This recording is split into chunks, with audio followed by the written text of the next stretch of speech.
রাস্তার সাইডে বাড়ি হলে যে সুযোগ সুবিধাটা পাওয়া যায়, অনেক ফেরিওয়ালা আসে, রুম থেকে কিন্তু আমরা অনেক কিছুই কিনতে পারি বাহির থেকে। আসসালামু আলাইকুম এভরিওয়ান, আপনারা সবাই কেমন আছেন? আশা করি ভালো আছেন। আমিও কিন্তু আল্লাহর অশেষ রহমতে ভালো আছি।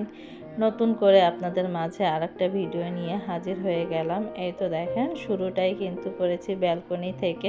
আমাদের বাসার রাস্তাটা এরকম, এই রাস্তা দিয়ে অনেক ফেরিওয়ালা আসে, যেমন আম, কাঁঠাল, তারপর আবার বিভিন্ন রকমের শাক সবজি অনেক কিছু এসে থাকে। তারপর সিরামিক্সের জিনিসও কিন্তু ভ্যান গাড়িতে করে বিক্রি করে, বিছানা চাদর অনেক কিছু কিন্তু আমাদের এই গল্লির ভিতরে আসে। আমরা অনেক কিছু কিনতে পারি।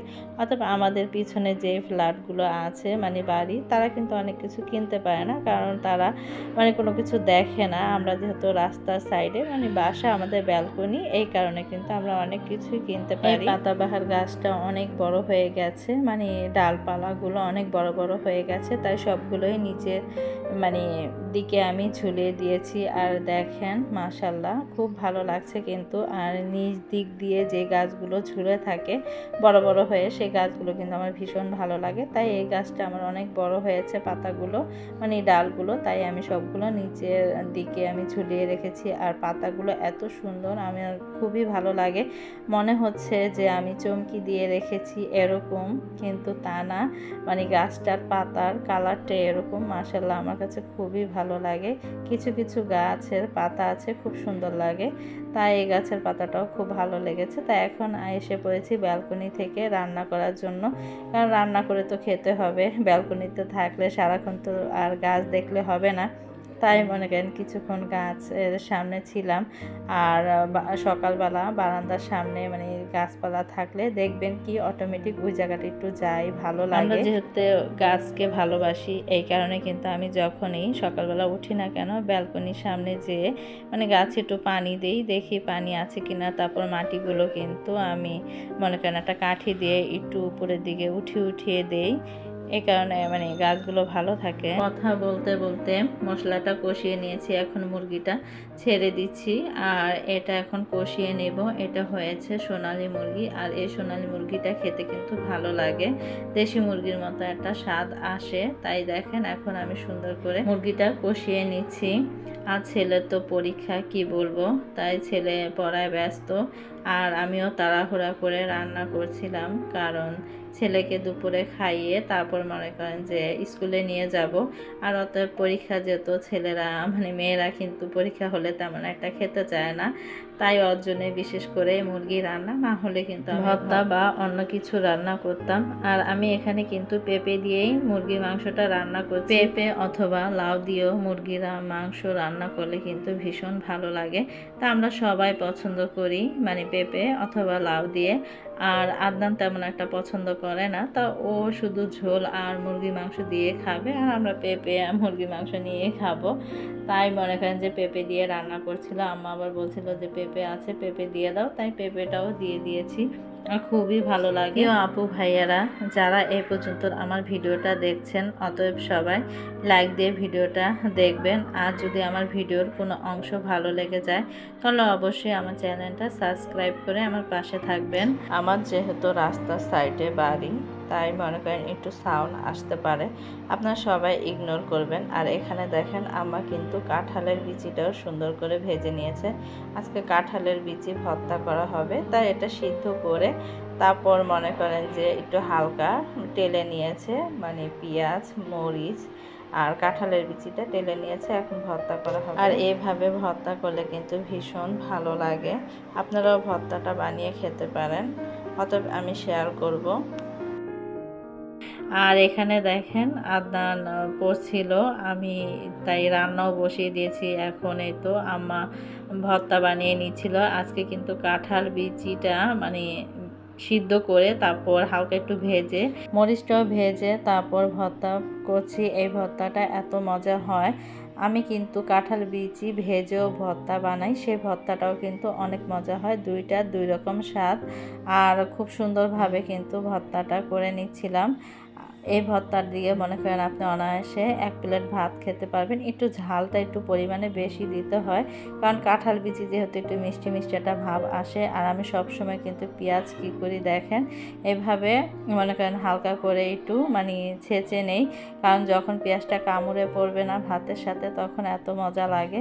আমি অতএব যে কোনো ভর্তাই বানাই না কেন পেঁয়াজটা একবারে মিশিয়ে দেই না, কারণ মিশিয়ে দিলে আমার তেমন একটা ভালো লাগে না। ভর্তা হবে মনে করেন কামড়ের সাথে পেঁয়াজ পড়বে, তাহলে কিন্তু সেই ভর্তাটা খেতে ভীষণ মনে করেন মজা লাগে।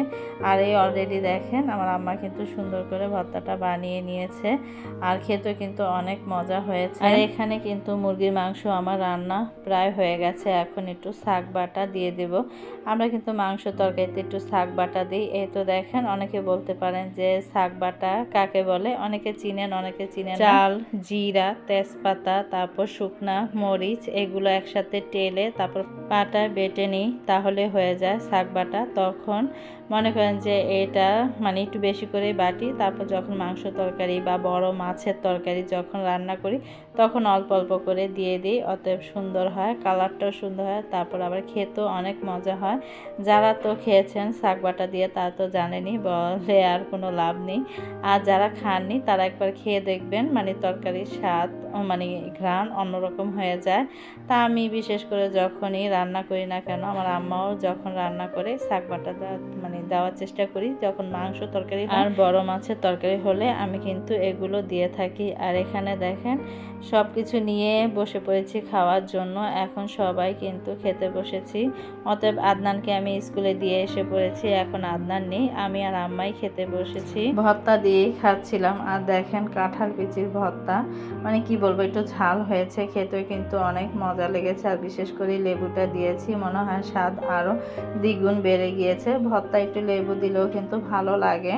আর লেবু এমন একটা জিনিস মনে করেন সব কিছুতেই কিন্তু এই লেবুটা মানে খাটে, তাই ভর্তা দিয়ে সুন্দরভাবে খেয়ে ফেলেছি। এখন মুরগির মাংস নিয়ে নিয়েছি। আর এখানে দেখেন আমি কিন্তু সব হাড় নিয়েছি, মাংস নিইনি, কারণ আমার মুরগি মাংস চাইতে হাড় আমার খুবই ভালো লাগে।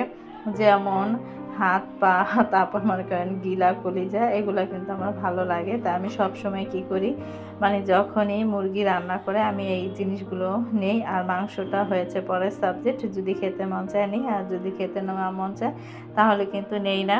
আর দেখেন শাক বাটা দেওয়ানে আমার তরকারি কালারটাও কিন্তু মাশাআল্লাহ খুব সুন্দর হয়েছে। আর পেঁপে দিয়ে রান্না করেছি, আর বলে তো বোঝাতে পারবো না, অনেক মজা হয়েছে তরকারিটা।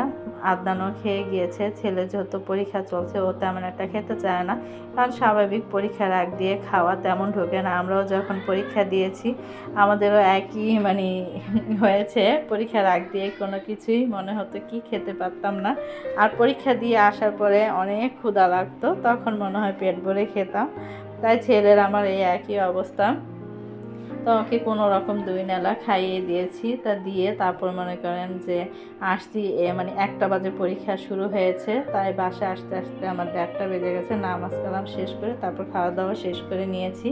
তার সন্ধ্যার দিক দিয়ে দেখেন কাঁঠাল এনেছি একটা। কাঁঠালের কথা কি বলবো, আমার বাসার পাশের বাসা, মানে তারা গ্রাম থেকে কাঁঠাল এনেছে, সে এনে মানে বাহিরে বিক্রি করছিল, মানে আমার বাসার সামনেই। পরে আমি আবার বের হয়েছি, তাই এই কাঁঠালটা একজন দাম করেছে, পরে সে আর নেয়নি। পরে আমি কি করেছি, কাঁঠালটা কিন্তু খুবই অল্প টাকা দিয়ে কিনেছি।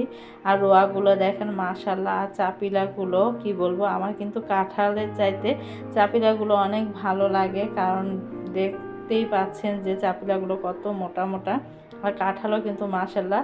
আমি কাঁঠালটা কিনেছি 70 টাকা দিয়ে, একজন নেবে বলেছিল, সে নেয়নি। পরে দিয়ে আমি বললাম যে নেই দেখি, মানে যা হয়, কারণ তাদের গাছে যেহেতু অনেকগুলো কাঁঠাল এনেছে, কোনো ফরমালিন নেই, এই কারণেই আমি 70 টাকা দিয়ে এই কাঁঠালটা কিনেছি। টাকাটা বড় কথা না, টাকা যাই হোক, কিন্তু টাকা অনুযায়ী কাঁঠালটা যে এত ভালো হবে সেটা আমি বুঝতে পারিনি। খুব ভয়ে ভয়ে ছিলাম, কারণ আমাদের বাসার আরও কয়েকজন কাঁঠাল নিয়েছে, তাদের কাঁঠাল নাকি অনেক গালা হয়েছে, মানে নরম ছিল। তাই আমিও একটু ভয় নিয়েছি, বলছিলাম যে আল্লাহ পাক মানে যা রাখে ভাগ্যে তাই হবে। কিন্তু না, নিয়ে এসে মানে মানে আমি যখন ভাঙছিলাম আমার খুশিতে মানে মন ভরে গিয়েছে। কারণ ফল ফুল তেমন একটা আমি কিনি না, আদনানের বাবাই নিয়ে আসে।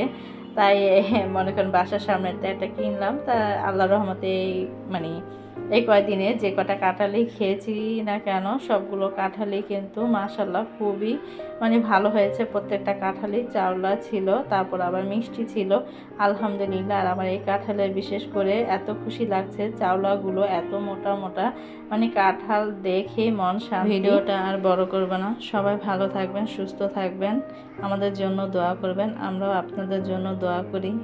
আল্লাহ হাফেজ।